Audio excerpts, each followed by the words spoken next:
cri de la terre. Parlons aujourd'hui de solidarité. C'est une valeur forte dans le monde agricole, avec beaucoup d'entraide, de partage d'expériences, de défense collective, de transmission entre pairs et entre générations. Cette solidarité s'exprime aussi au-delà des frontières, avec des associations qui ont créé des partenariats et des échanges avec des agriculteurs d'Afrique notamment, comme l'association AFDI, ce qui signifie Agriculteurs français développement international, créée par la FNSEA et les jeunes agriculteurs, et qui fête cette année ses 50 ans. Je reviens d'une mission à Madagascar avec un groupe de 20 membres d'AFDI Auvergne-Rhône-Alpes et je veux témoigner de l'extraordinaire force et courage des producteurs agricoles malgaches.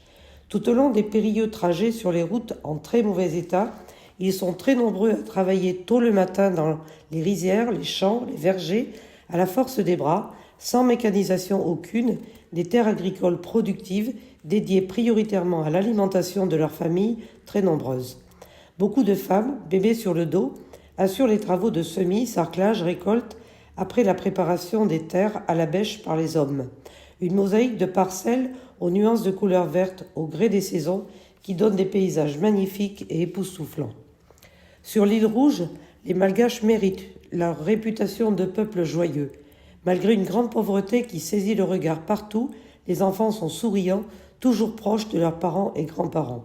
Mais seulement 50 à 60% d'entre eux sont scolarisés, ce qui grève leur propre avenir et celui de leur pays.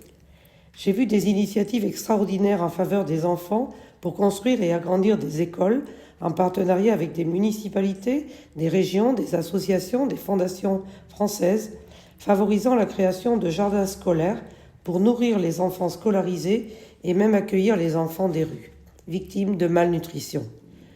Travailler pour améliorer le lien entre les productions agricoles, l'alimentation dans les cantines et donc la santé des enfants est un acte de générosité et de bonté.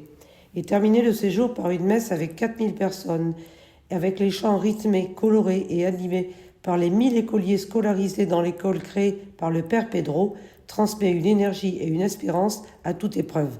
Quelle formidable leçon de vie. Merci à eux.